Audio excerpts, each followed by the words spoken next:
Good morning, and welcome to Know the Hope with Lorena Gordon. That is me, Lorena Gordon.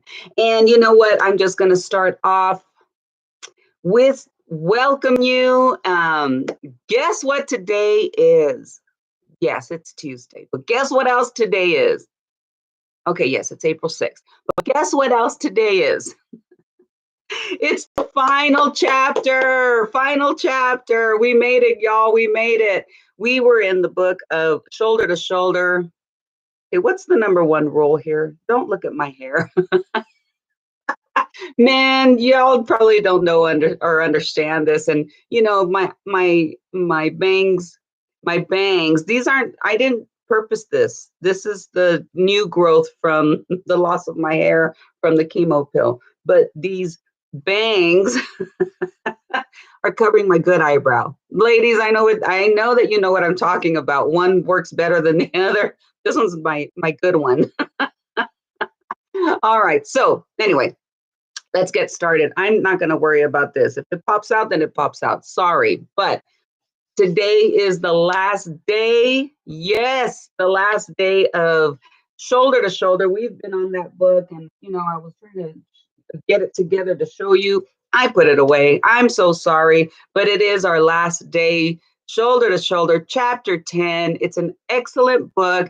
Those that are in ministry, those that are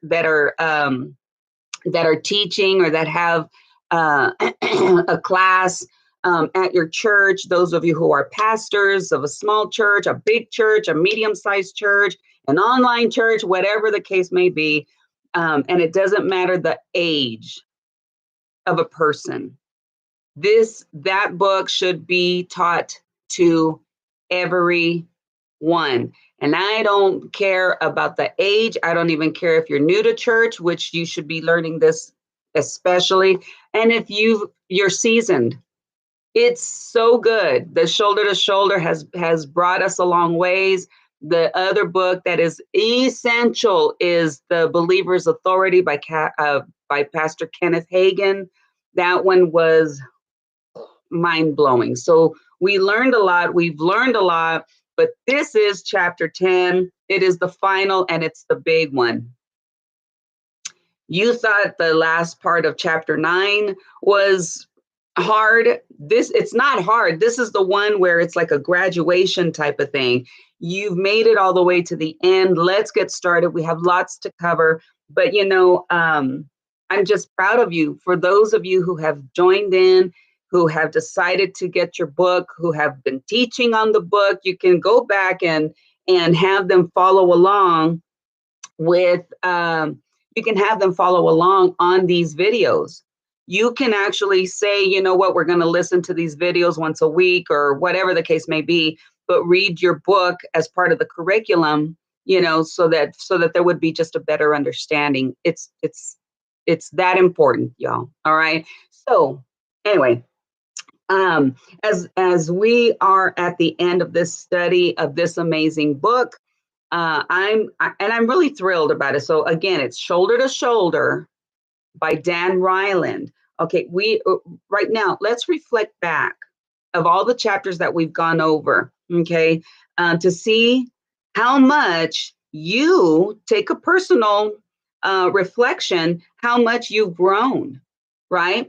In all that we've learned in each chapter, especially, you know, those last chapter 9 was where the rubber meets the road, right? Isn't it? So it's a powerful tool. Excuse me, this book, very powerful. The tools we've been given are valuable to us as we move forward with developing ourselves in the things of God, and also to use these tools in our church. That's what the title of my lessons are, right? You, your church, and your pastor. Okay. It's for the leadership of the church. It's for you to grow personally, spiritually. Okay. Let me see what I have done here. All right, moving on. Okay. Okay. So the last chapter is this last chapter. It's at the very end for a reason, right? So hoping that we've developed to a spiritual level than when we came in. Well, I'm hoping that we've all grown, me too, that we've all grown to a higher spiritual level, right? Than when we first came in to this, right? Because that's why whatever we learned, we have to apply. Whatever comes in, we got to give out. Whatever gets saturated within us, we have to show God that we're actually using what we've learned. Okay. So, and what is the topic for today? Leadership. A lot of people don't understand the nitty-gritty of leadership. You think that just because a person is put into a leadership position, the position, and just any schmo, I mean, I'm telling you, I can guarantee that someone's watching and saying, I was more qualified for that leadership position or that supervisor position or that director position more than the schmo that they put in there. So it's the position of leadership, and we have to honor the position of leadership. So even just to the view of it, okay, just the view, your mindset, that perspective of what you of the position of leadership needs to be honored and respected. The person, that's where we get the struggle with, right? Okay, so, all right, so the topic is leadership. This is the end of chapter 10 of of the whole book. All right. There is leadership. Then there's spiritual leadership. There's a difference. Okay. Leadership anywhere else, your school, your job, anywhere else, but church leadership, spiritual leadership, it's at a different level. Okay. I didn't know there was a difference when I first started off. I do now. God has something to say about higher standards for Christian leaders. God has something to say about higher standards for Christian leaders. Okay. Spiritual leadership is not a role held only by the pastor. That's another thing you have to look at. Just because your senior pastor is the senior pastor, yes, he is the ultimate leader, but so are the other overseers of your church. They're all in leadership positions. Are you serving? You're in a leadership position. People are watching what you do at the rank or at the level, however, whatever word you want to use. People are watching. And because people are watching at wherever you're serving, people are watching, you're in leadership. Do you know that? Okay. So what does God require? A higher standard. Because this is the church and where you're serving. People, how did you view the church in the beginning? Now that you understand more because of what we've gone through and shoulder to shoulder, now don't you see a different perspective? Okay, all right. So first you need to be a faithful servant of God. That's just right off the bat. You have to know that you know that you know that Jesus Christ is your Lord and Savior. Remember, we went over that too. The word Lord, Lordship, that means that he has to say so in every single area of your life. How many syllables was that? Lord, God, serving God, period. Okay. Number two, you need to be loyal to your pastor. And remember the picture in the front of that book. Man, I were prepared because then I'd be able to show you the picture. Remember the picture on the face of that book of shoulder to shoulder. It's Moses with his arms up in the battle. And of course the picture actually has nowadays kind of clothing, not the robes and stuff. So it's Moses' representation of your pastor. And then there's Aaron and Hur holding up his arms for the battle. You are that Aaron and that Hur. Because your pastor fights a daily, all day battle for you, for God's church. He is the representative. here on earth as a shepherd. Jesus is our ultimate shepherd, but as a shepherd for you in this and on this life here on earth. That's how important a pastor is, and for you to be under his teaching, his knowledge, his guidance. Okay. All right. So both these topics were talked about extensively in the previous chapters of the book. That's why I'm saying go back, listen to these, but also get your book. You got to get your book. Okay. And by the way, thank you for your patience. I know that I wasn't on much last week, but I have been studying. And then, of course, personal things came up that were unexpected. So thank you for your patience. Going down, let's get back into this. Okay. In corporate leadership, in a corporate leadership role, it's true that you need to be driven by goals and the objectives of the day, of your team, the business, etc. That's true. And while those skills are still valuable, God reveals a higher level of spiritual leadership through things such as hope, vision, love, prayer. That discipline needs to be there, right? Not just for your work, but I'm going to tell you something. If you put your spiritual leadership on as your main focus, the leadership that you have in your job, piece of cake. Okay. All right. So you have to have a prayer life. I'm going to say that again. You have to have a prayer life. Yes. Let's say it again. You have to have a prayer life, period, regardless of whether you're in a leadership position or not. You have to have a prayer life, period. Okay. You have to have a prayer life established for a spiritual leadership role. You have to. How are you going to lead if you don't know where God wants you to go and people are depending on you to lead them? You have to have a prayer life established, okay, for your spiritual leadership role. This will cause you to yearn and to want to please God. Then simultaneously, your love for God begins to grow more and more because he's going to take care of you and guide you like you've never experienced before. It's that important. Okay. All right. So number one, okay, leader to leader. All right. So whether you're a leader or wish to be one, you'll understand the special relationship that exists between leadership. Okay. Even if you're not sure if you're in leadership, still, you need to pay attention. Something just might jump up out at you.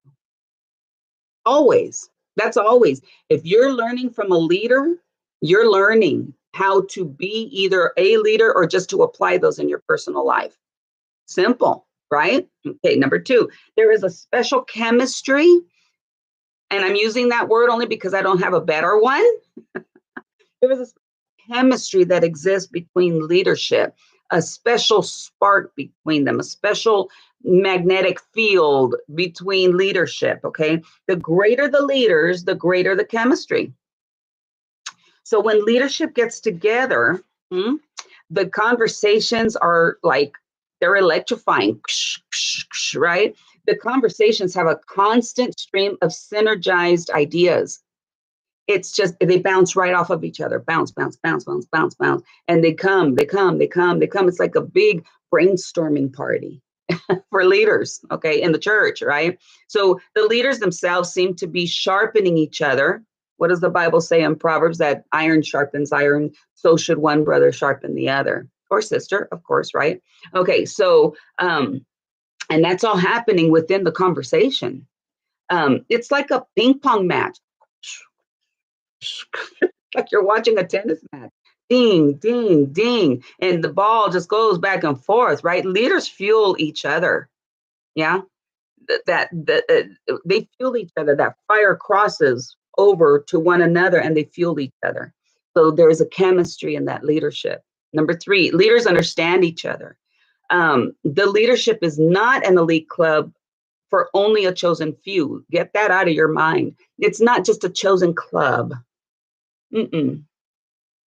No, because any leader will tell you this is hard work because you have so many people, voices, mouths that are coming at you, not with you.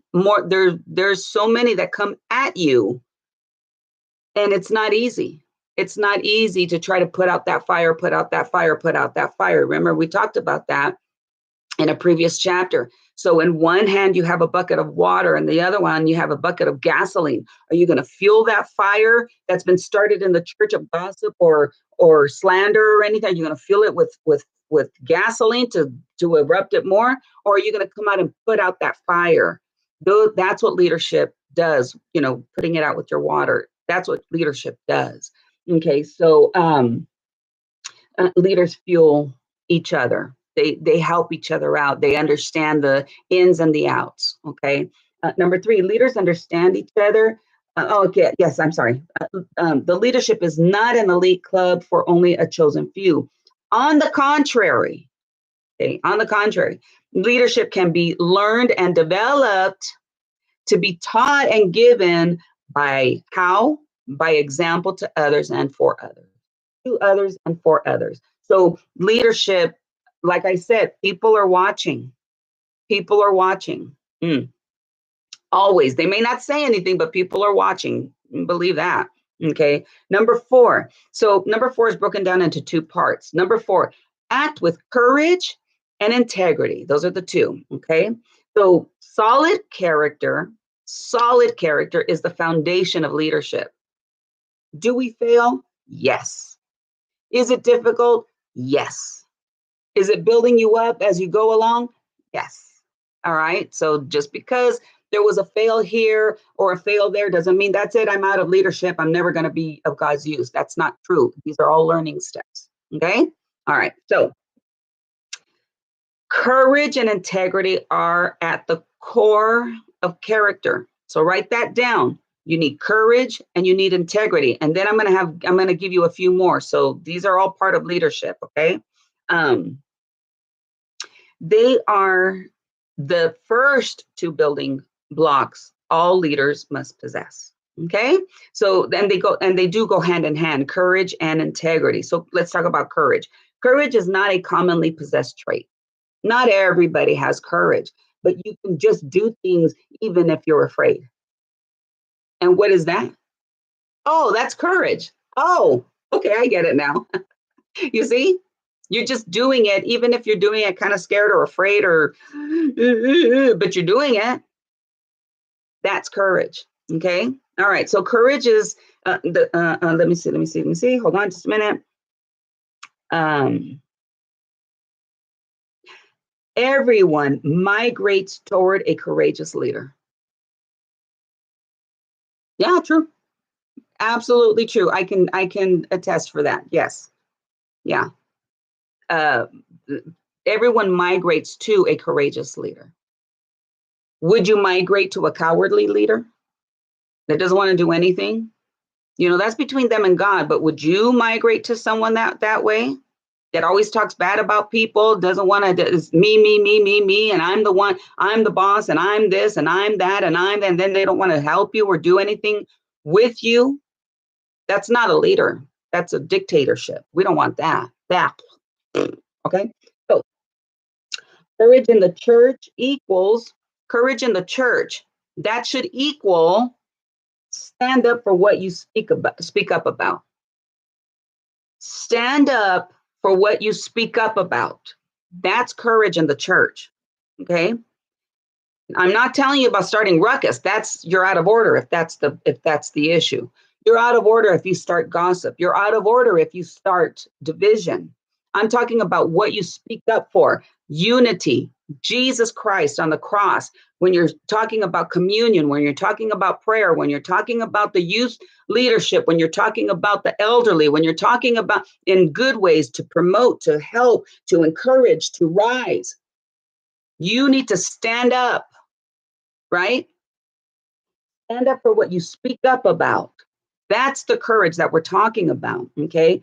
So courage to see things through, even when it's hard. Hmm. Wow. Followers will speak up, but leaders will stand up. Oh, this is good stuff. I'm hoping that this is good stuff and that y'all are getting blessed by it. Let me know. Put it in the comments. Give me a thumbs up. That little thumbs up guy always looks like a mitten to me. This guy here. Give me a little click right there, please. All right. Um, Sacrifice your own comfort when necessary. Those are those sacrifices that mean that the good of the church, the good of this ministry, the good of this group, the good of the whole entity.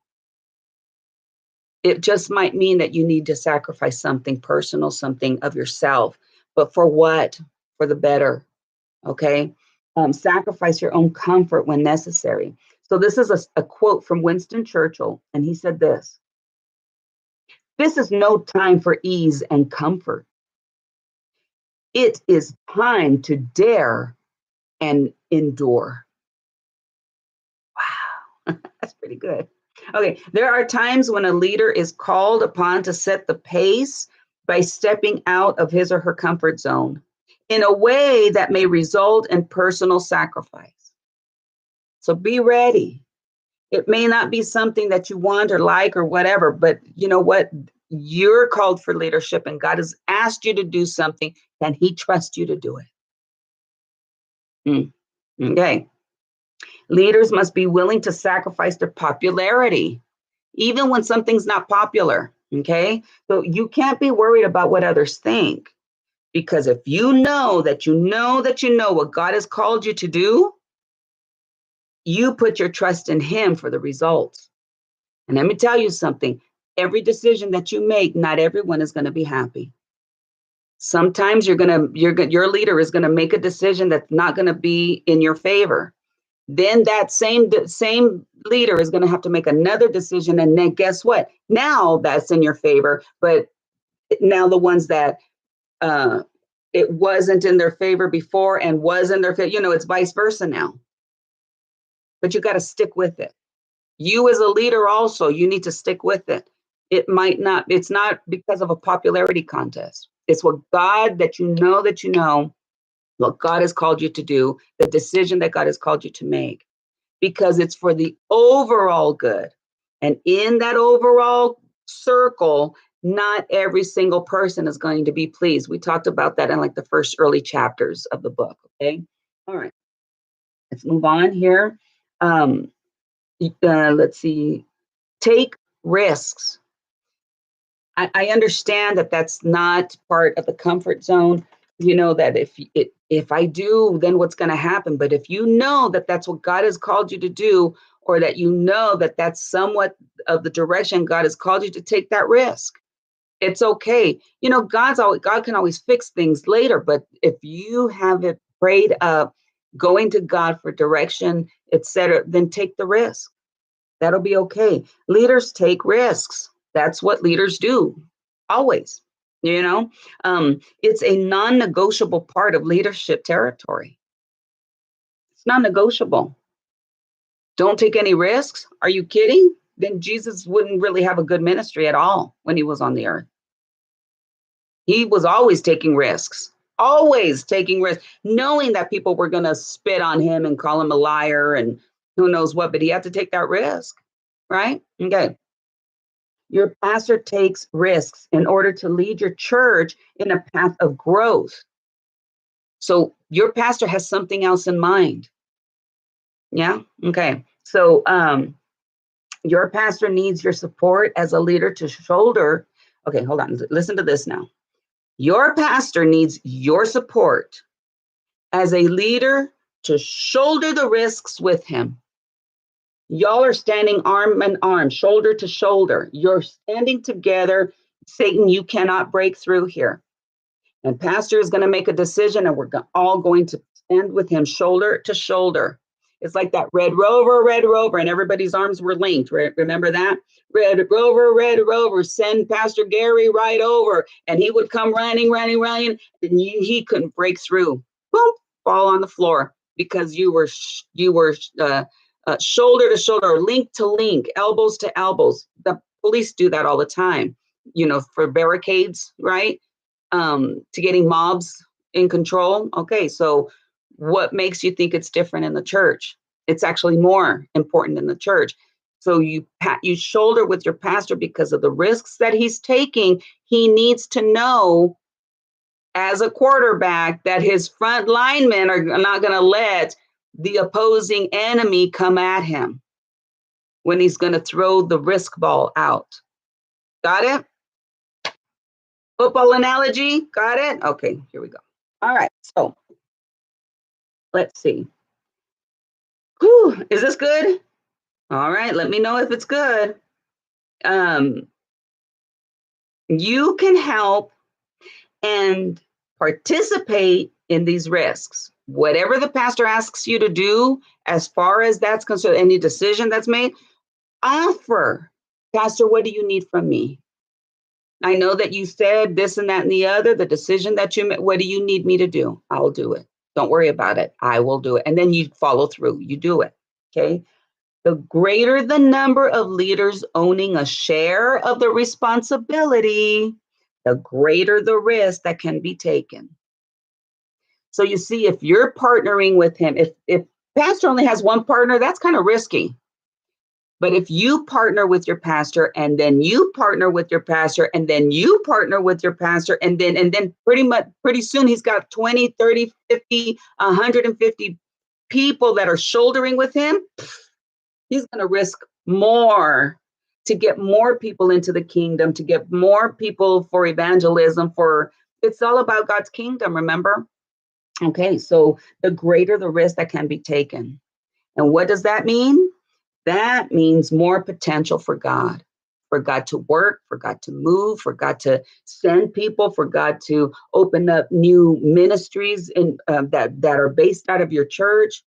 Come on, this is all good here, right? Okay, so now let's move over to integrity. Remember, we're still on number 4, act with courage and integrity. Now we're going to talk about integrity, okay? A basic definition of integrity is doing the right thing even when you think no one is watching, because God's always watching. God's always watching what you say and do. So again, doing the right thing even when no one's looking, when no one's watching. That's integrity, okay? So integrity is required 24 hours a day, because who are you answering to? God.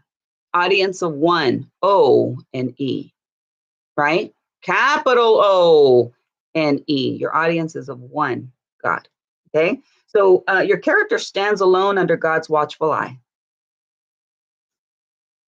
Your character stands alone under God's watchful eye. Psalm 15, remember I said Psalm, no S at the end when you're quoting a scripture.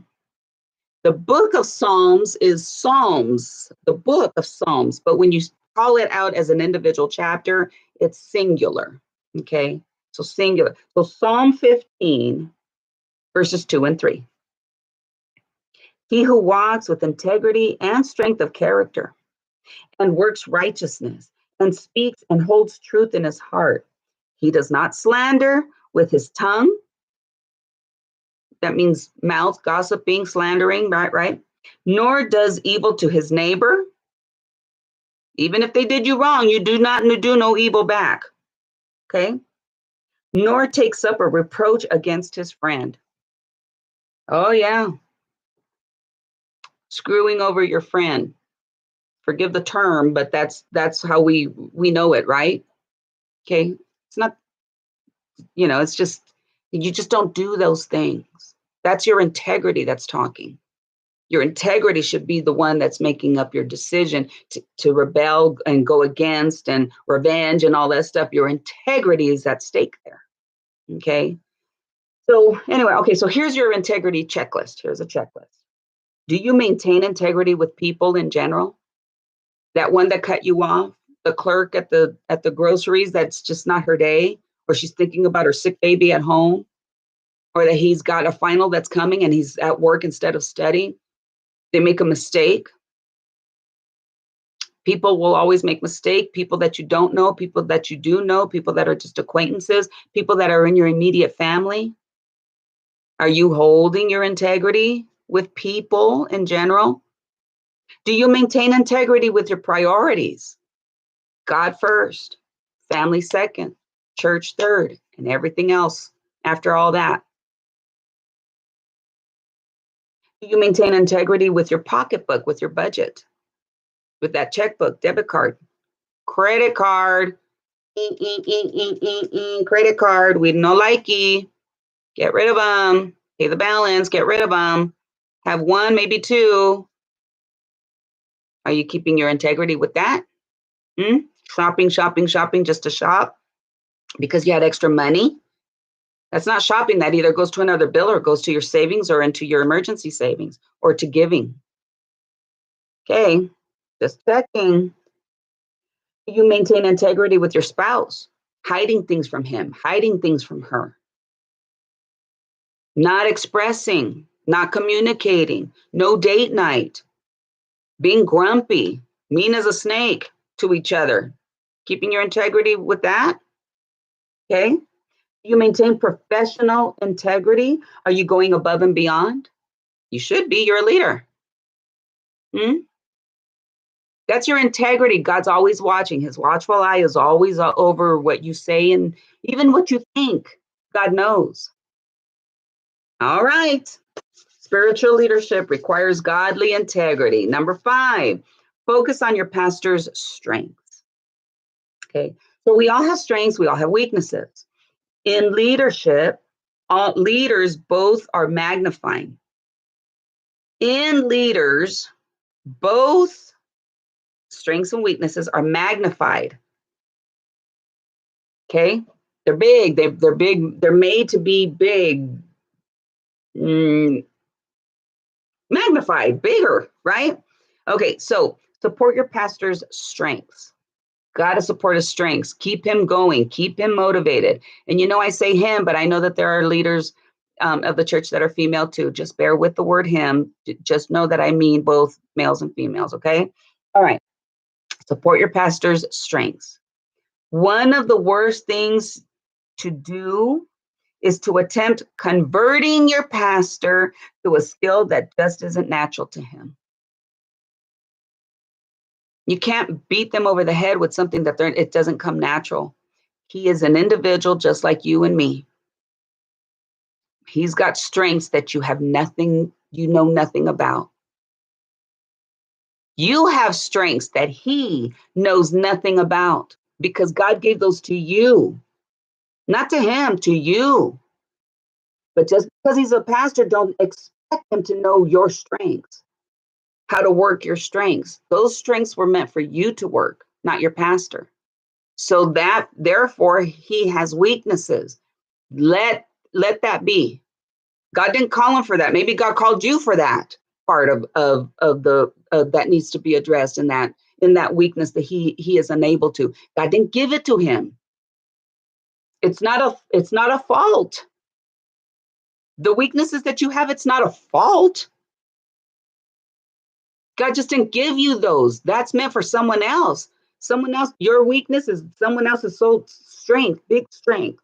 Okay. But in leadership, all those strengths and even the weaknesses, they're magnified to other people. They're like, are you kidding me? He can't do that? My pastor says that he can't sing. I think he can. It's just when you compare him to his wife, she is the ultimate professional singer. She's been on TV, has an album and everything.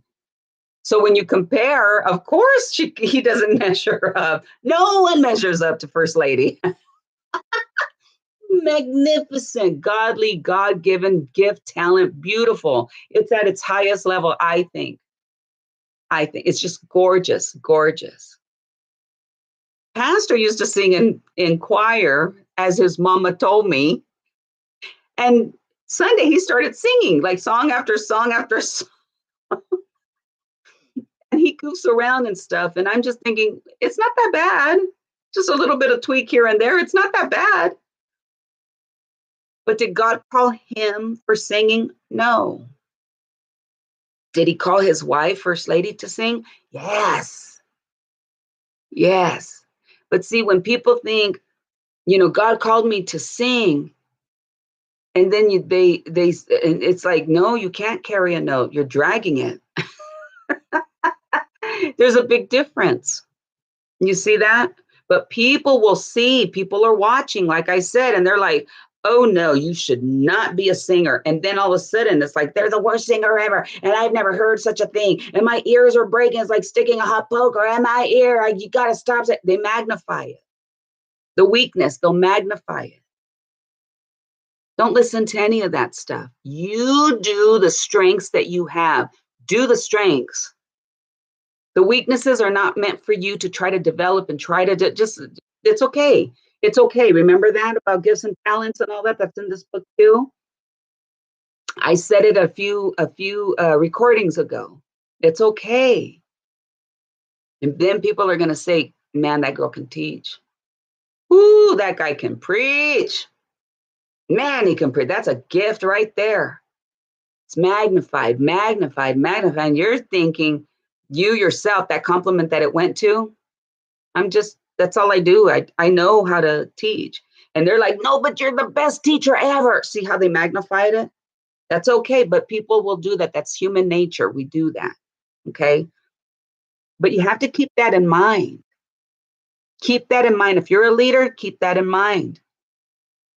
So if someone says you really need to work on, let's say, craftsmanship, God didn't call you to be crafty with hands and do art pieces and paintings, and you can't do it. You draw stick figures, and even that doesn't come out good. Don't listen to other. That's not your calling.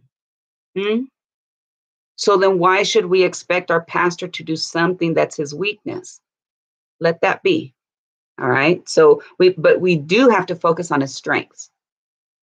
All right. So number 6, loyalty is essential. Loyalty in any relationship is essential. Right? Okay. So loyalty to your pastor is essential. His main mission is church growth. Excuse me. Sorry. His main mission is church growth, but it's salvations. Let's fill up heaven. Let's come on. Let's do this. Let's fill up heaven. Right? Okay. The Great Commission. That's on the pastor's mind. Okay. Evangelism, discipleship. Let's do this. Okay. Make note, however, okay, this is a word of caution. Loyalty to the pastor does not mean blindly following. Do you understand that? Loyalty to your pastor does not mean blindly following and agreeing with everything he says and does, because there are some pastors out there that are not even teaching biblical principles and truths. That's a huge no-no. Okay? It means that as long as the pastor is giving biblical leadership, as a leader, you are to support your pastor even if you think you do it differently yourself. Does anyone remember Jim Jones? That was back I think it was in the early 70s. I remember that. And I was little. Okay. It was early 70s, and people really wanted a savior. People really wanted a church to belong. Well, he said, he was calling people in. He had that flair to speak, to talk, to influence. And then he said that he was God, that he was, the all that and a bag of chips type of thing. He started teaching things that were not biblical, but people were following him. Then he takes them, the whole church, he takes them to another, what was it? He took them to, it was a lot of people. I can't remember even where he took them to. It was another country. I know that. And what did he say? The government's after us. Those people, the Christian people that are off, that are away from God, they're going to come after us. So we have to fight back. And then he let everybody drink Kool-Aid that was poison. It had arsenic in it and killed everybody but like 10 people. I think maybe like 10 people escaped. Following blindly, not even doing their due diligence to fact check. what God's word says. If they did, they would not have come to that demise. People are out there to confuse and to redirect other people away from God. That's what the devil does. If you're blindly following a pastor that doesn't give you biblical principle, that's not following the word of God in his own personal life, you probably need to go somewhere else. But if he is and you still don't agree, then that's a hard issue. Moving on. All right, moving on. Here we go. Okay. If your pastor is, though, if he is, then you are to support your pastor. Even if you were going to make a different decision than the decision that he made, that's all right. Just continue to support. God will give him the grace and the mercy that is needed if he made the wrong decision. That's not for us. Okay. That's not for us. All right. In the corporate world, disloyalty is called insubordination. Does that ring a bell to anybody? And you could be fired for it. In the corporate world, that's what it is. In the spiritual world, if you don't support your pastor, it's not like they're going to fire you, but you ought not to be spreading around gossip and talking, which leads us to the next thing here. Number 7, represent your pastor well. Okay? Put your pastor in a good light when he's being talked about or gossiped about. You put him in a good light. You heard someone say that, whoa, wait a minute. Pastor works hard. It's hard for any one person to try to maintain a group of this big magnitude. And if y'all have an issue with the pastor, make an appointment and go and talk to him. Don't start gossip. That's okay to say, because you're standing up for your pastor. Even if they think that they're right, but you don't do it by gossip. Gossip will cause division. All right? Okay. Silence says that you agree. And I remember back home with my then pastors, she said that some girl was talking and she was this, right? And I remember my pastor, she said that she said nothing. Well, later on it came about, and that girl that was blah, blah, blah, blah, blah, blah, blahing, she said, well, so-and-so agreed. And so-and-so, my friend was like, well, I didn't say nothing. She took it as that you agreed because you didn't say anything. Now that puts you in a predicament, right? Well, what's your way out? Then you say the opposite, even if it's not popular. Okay. Silence says that you agree. You have to speak up and say, oh no, don't include me in this. I may or may not agree. I'm like a fly in the wall. Don't even count me in. Okay. As a leader, you must speak up with a positive focus in support of your pastor. Positive focus, because maybe that's all they needed to hear. He's doing the best he can. And instead of gossiping about him, maybe you should pray for him. God, give him the strength, give him the wisdom. Maybe that's all they needed to hear to be corrected, to get back on track. Maybe they were just talking out of frustration. All right. Okay. So what if you don't agree with your pastor? Okay. We talked about this. All right. So talking with your pastor is essential. You've got to do it. You've got to do it. If you disagree, go talk to your pastor. Don't start a big chain group and hate pastor group. No, we don't do that. No. Okay. And it must be done privately. Okay. Between the two of you. All right. And of course, if it's male and female, leave that door open or get another female in there talking to a male pastor. Or if it's a female pastor, get another female in there. All right. A leader. Okay. Because that's scary in itself right there. Oh no, he said this, he said that. Oh no, he made a sexual advancement to me or whatever the case meant. No, we have to be cautious. That's happened. We have to be cautious, people. Okay. All right. But getting back to this, keep in mind, a leader forfeits his right to do or say anything that will hurt the church. You have no rights to hurt the church, and especially if you're in leadership. No, no, no. You have no right to hurt the church. Okay? Undermining the pastor's leadership will definitely hurt the church. Don't be a part of it. Try to prevent it. God blesses unity, not division. Express your thoughts and feelings with your pastor freely, but in private. But in public, you support him 100%. See that? Okay. Number 8, your pastor is in charge. I'm hoping that you're keeping in mind that this is a chapter about leadership. Your pastor is in charge.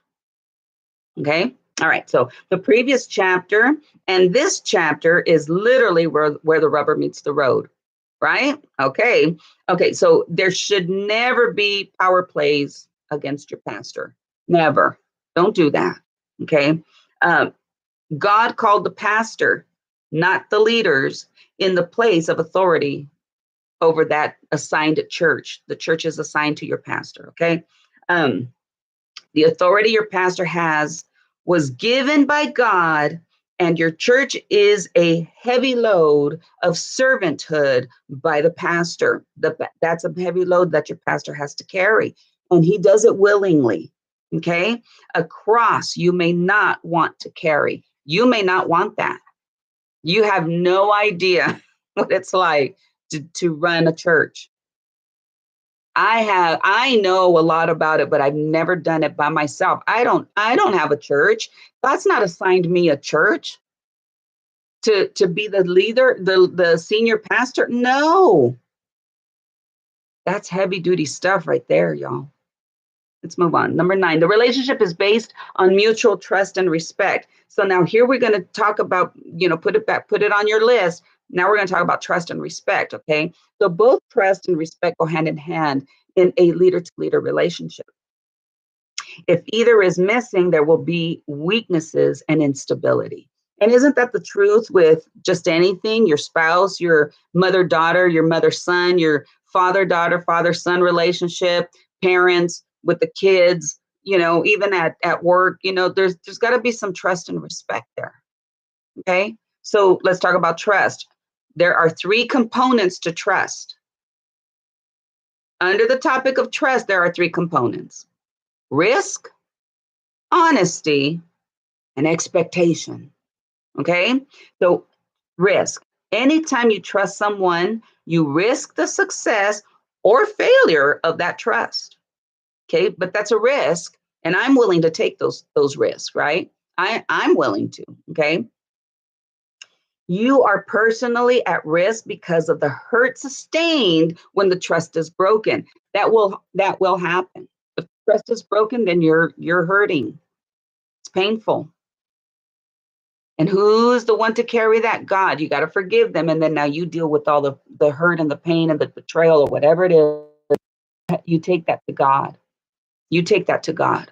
Whatever that was, you forgive first, and then you give God all the hurts and pains. So forgiveness doesn't equal no more hurting. You understand that? You're still hurting, but you still have to forgive. The hurt is between you and God, not that person that did the offense. Moving on. Okay. Number 2 is honesty. This is still under trust. Honesty is the part of your character that makes you trustworthy. If you want to be trustworthy, you have to be an honest person. That's part of your character. It is trustworthiness that makes a trusting relationship possible. Again, that doesn't just mean in the church. That means in your spouse, your relationship at work, at home, wherever the case may be, at school, your business. Number 3, expectation. Expectations are part of all relationships, and if not clearly established, communicated, and met, the relationship will suffer. It's the same thing in a business. If you have a business partner, you have to lay down the rules. I expect that this be done. I expect that you do your job. I expect that your part of the business is XYZ. My part of the business is XYZ. XYZ. Do we all agree? In a spousal relationship, someone has to manage this checkbook. I'll manage the kids or the groceries, or break it all down. The kids are responsible for these chores. We're all responsible for these things, this, that, and the other, and make sure that's talked about. If the kids don't know, that they never knew about, you didn't train them, you can't get mad at them for not knowing. Who am I helping today? Moving on. Expectations. This is true in marriage, business partners, and with your pastor. The second part of number 9, the relationship is based on mutual trust and respect, is respect. There are 3 in this category also. Respect, okay? 3 areas. You must be willing to earn it. Respect isn't free, and no one owes it to you. Okay? You must earn it. Your character and your competence maintain high standards consistently. I'm going to tell you something, though. I was taught that a pastor should not be just, hey, what's up? What's up, dude? This man is your pastor, or this woman is your pastor. I just this morning talked to my pastor, Esmeralda. She had been my pastor back home. And you know that this morning I called her, and the first greeting I said to her, because I used to give her this term of endearment. And she said, hello. And I said, good morning, my pastora. I didn't say, hey, what's up, girl? We're friends now. But when she was my pastor, that's what I called her, pastor. Today, my pastor, Danny, I don't say, what's up? What's up, dude? Yay, bro, come here. And people call him Danny all the time. Danny this, Danny that, Danny this, Danny that. And to me, it doesn't sound right. He is our senior pastor. He doesn't require it. He is not saying, you better call me Danny, or I'm sorry, Pastor Danny. He doesn't say that. No one said, you don't have to call me Pastor Lorena. I'm not requiring anybody to call me that. But what we learned was to give honor where honor was due. My pastor's name, his first name is Pastor. His second name is Danny. To me, that's giving him honor. He didn't require that. Oh, you better call me that. It was like the Pharisees. You better call me Pharisee so-and-so. Don't just call me, hey, bud, because people would get punished. And the Pharisees and Sadducees and all that stuff, they required that you called them by their name. But my honor is to call my pastor, Pastor Danny. It is my honor to address him correctly, with honor. Okay. So I just wanted to make sure that you understand that it's a form of respect. Not because they require it. It's on you. It's your integrity. It's your character to address people properly. It's like your doctor. I called Dr. Issa, Dr. Issa. I called Dr. Richard, Dr. Richard. I don't say, what's up, dude? You know how long they've been studying and putting into people, and I know that both my doctors, they were God chosen for me. I respect that. I respect their position. You see what I'm saying? Okay. I just want to let you know that. But as a leader, myself, I don't expect anybody to call me Pastor Lorena.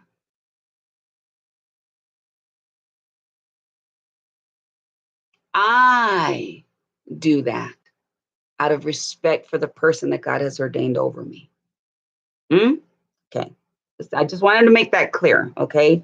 But as a leader, you don't expect the respect, you earn it. Okay. There's a difference. Okay. All right. So, number two under respect is you must be willing to sacrifice being liked.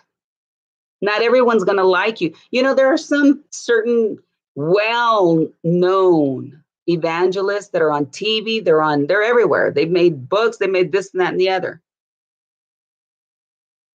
People are like, oh, that person, so and so, you know, their first and last name. And I'm like, not my style, not my taste. Oh, but what about this evangelist? Oh, I love him or her. Love him or her. Love them, love them, love them. What about so and so? Is that bad? No, it's just not your liking. That's it. It's just not your liking. What they say, good. Their flavor, not everyone's going to like me. Not everyone does. I don't see why not, but not everyone does. That's okay. That's okay. It's not a popularity contest. It's not. Okay?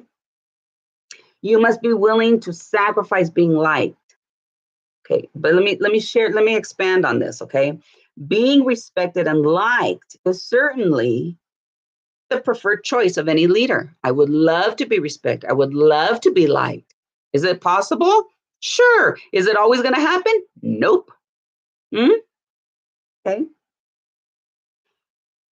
Doing what is right and in the people's best interest is far more important than popularity because you're going to make a decision that not everyone is going to like. Hmm. That's part of being leaders. That's part of leadership. All right. Number three, there's the final one under respect. Okay. You must be willing to give respect. You must be willing to give it. If you want respect, give it. Any person in any rank, give respect. Even if you think that that person is at a lower rank than you, give them respect. Jesus respected everyone, even the tax collector, even the woman at the well who had five husbands, he respected everybody. He never went by rank because if that were true, he would sit there and go, y'all need to serve me. I ain't doing nothing for nobody. I'm Jesus. No way. Yahweh. I know it's a corny joke. But this is all about being God's people to help and serve God's people. This is where we stand shoulder to shoulder with our pastors, whether you agree with the decision he made or not. God doesn't owe you an explanation of what he told your pastor to do. You have to trust God that your pastor heard him correctly. That's it, right? Okay, so leadership is important. We understand that. You're important. Did you know that? I've been telling you. Every time I've been recording, or most of the time, you're that important. It's that important to find out what your gifts and talents are. It's that important for you to find out what you can do in your church to help and to serve. It's for your own spiritual growth. You're that important. Okay. Your service, gifts, and talents are that important. So I hope that this lesson, this whole series of Shoulder to Shoulder has helped you and blessed you. I really do hope that something stuck. Let me know in the comments. I remember back in chapter 4 that you said this, da da da. That was an aha moment. You read it right out of the book or whatever. Whatever. I didn't know about the 10, 10, 10, 70 biblical principle. I'm putting that to use. Say something. Pray for me because I'm nervous about this, that, and the other in my church. They've asked me to do this, that, and the other. You know, tell me a prayer, tell me a praise, tell me a comment. No bashing is allowed in this. If you disagree, okay, but I've given you biblical principles. All right. Okay, so let's recap and then we're done. Okay. Number one, seek God's direction and your pastor's assistance for your leadership development. Number two, have the courage to stand up for the things you feel strongly about. That's good stuff, right? Number three, be courageous enough to sacrifice your own comfort level and take leadership risks. Number four, be steadfast in your personal integrity so that you will always do the right thing, even when no one is looking. Number five, invest the time to evaluate your level of integrity. Make that a purposeful time. Stop to reflect. Okay. Number six, focus on your pastor's strengths, not on his weaknesses. Your focus is to be on his strengths. Number seven, never violate your sense of loyalty with your pastor. Don't violate that. Okay. Number eight, represent your pastor well. Okay. Make him look good. Always speak with a positive and supportive viewpoint. Do not remain silent. Okay. And then number nine, God called your pastor to lead the church, not you. I love y'all. I love y'all. I love you. That concludes it. That's the finale of Shoulder to Shoulder. That's by Dan Reiland. Don't forget, get your book. Thank you so much. I love y'all. And you know what? I think that tomorrow, what we're going to do is one of two things. I want to pray over everyone that is doing the 10, 10, 10, 70 biblical. Everyone should be doing it. But if you're starting it, I think I want to pray tomorrow with you for that. And then later on this week, it could be either Thursday or Friday. Okay. I'm going to give you the intro to our new topic. I have been reading. There are 4 books. So we don't have a curriculum per se. And if you ever want to get the books, I'll show you which ones they are that I've made a compilation of all 4 books into one lesson. Okay, so that's what I'm going to be doing. All right, so let's get started. It's either going to be this week or next week with the new topic. I haven't revealed it to you yet, but when I do, you're going to have one of 2 reactions. Huh? Or yes. I'm going to tell you something. It's a good topic. And I'm going to tell you, I had no idea of so much information on that one topic. I'm sitting here highlighting stars here, underlining different highlights, pens, this, that, and the other. It's good. Thank you so much. I love you. Let me know. Give me that thumbs up, subscribe, share. Thank you so much. I love y'all. Bye.